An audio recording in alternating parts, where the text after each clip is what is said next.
Hello and welcome to the JD Productions YouTube channel. My name is Joshua Doak. Today I'm going to be taking you guys through how I shot a cinematic workout video. Working out has always been a big part of my life.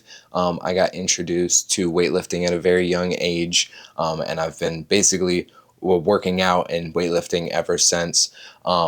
Maybe I have the muscles to prove it. I don't know. Fitness has always been a big passion of mine. So when I started shooting videography, it was a no-brainer to me that I was going to want to shoot some type of cinematic workout montage video. But before I get into how I shot the video, I do want to mention to go check out the Real Estate Photography Hub podcast. Jordan asked me on a couple months ago, and that episode came out this past week. It was an honor to be on the podcast, so thank you to Jordan for asking me on. I think it's a pretty great interview. If you want to hear more about how I got my start in real estate photography and photography in general, then I highly suggest you go and check out that video. It's about 30 or 45 minutes long, so it's a decent little video. Go check it out.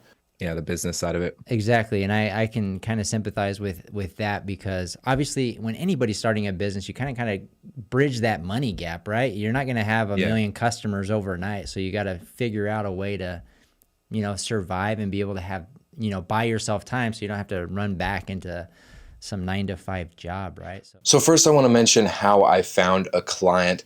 So I already go to a gym, and I've known a guy since I played football in high school. We never really talked much. We hung out a couple times, but I saw him posting more on Instagram, taking Instagram a little bit more seriously. So I thought I'd reach out to him and say, hey, do you want to shoot some type of cinematic video? I sent him a video and he said that he was down. I told him that I would do it for free, which I highly suggest that you guys shoot for free, because the actual outcome of me shooting this video was him hiring me as his full-time cameraman. So I should shout him out. Shout out to Chance.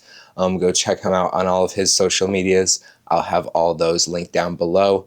I'm filming for him for all of his social medias and everything like that. So I highly suggest that you guys shoot for free, because you never know what's going to come out of it. Actually, a guy actually came up to me when I was shooting the video at the gym and asked me if I would be interested in shooting some of his cars for an exotic car dealership, which I love cars as well, so that was perfect for me. As far as the gear that I use for the video, I use my Sony a7 Mark III.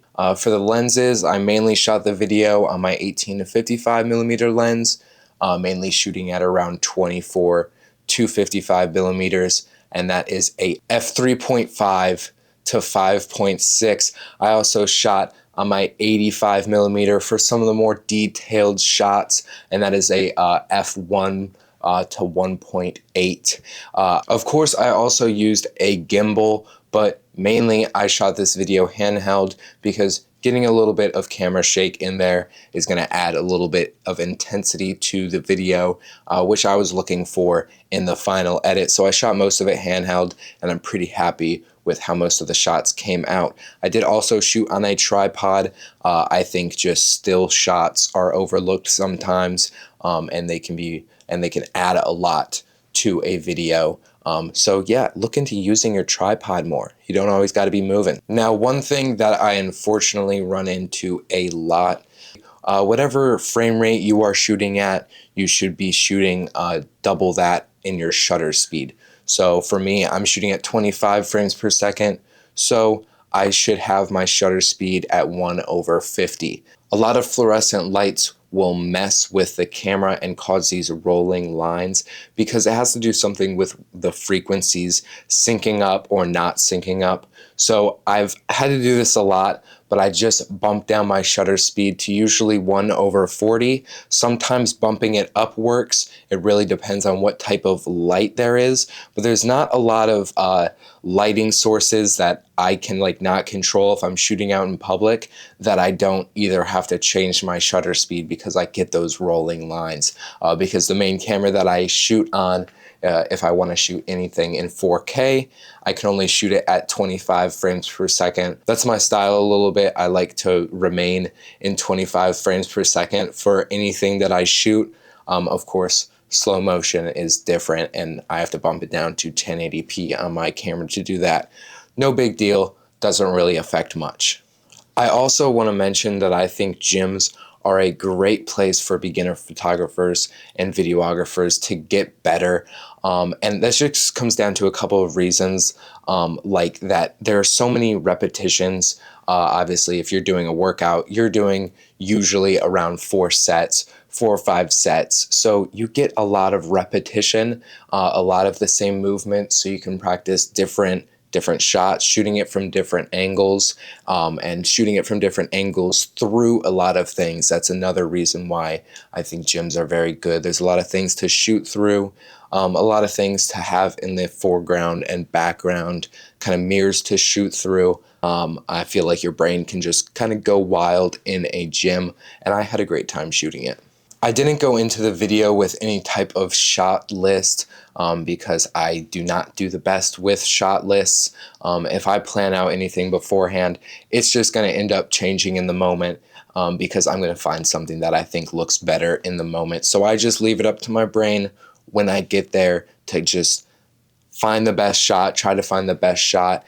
Basically, on each different exercise, I would focus on getting some type of wide shot, maybe a moving shot, a still detailed shot, and maybe a moving detail shot and something like that. And then when it came together in the edit, it gave me a lot of options to choose from and a lot of variety as well. And to speak more on editing, I kept it really simple. I didn't use any crazy transitions or anything like that. And I really liked how it looked. I never really know if I'm going to add in too many transitions while I'm originally editing it. But after cutting everything, I just loved how it looked, and I thought it looked perfect just the way it was, and why try to fix something that isn't broke? When it came down to color grading, I just added a couple of presets and LUTs that I already had to the video. You guys can find plenty of these online. So in a second, I'm going to be showing you guys the full video that I shot for Chance.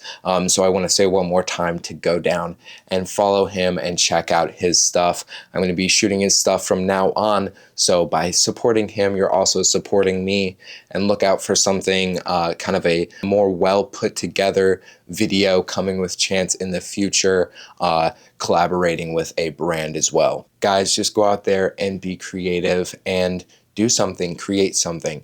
And I hope you guys have an amazing day. Check out this video. Subscribe. You have to have the will, the heart, the courage to go that distance when you're exactly jacked up. You have nothing left to give, and give more.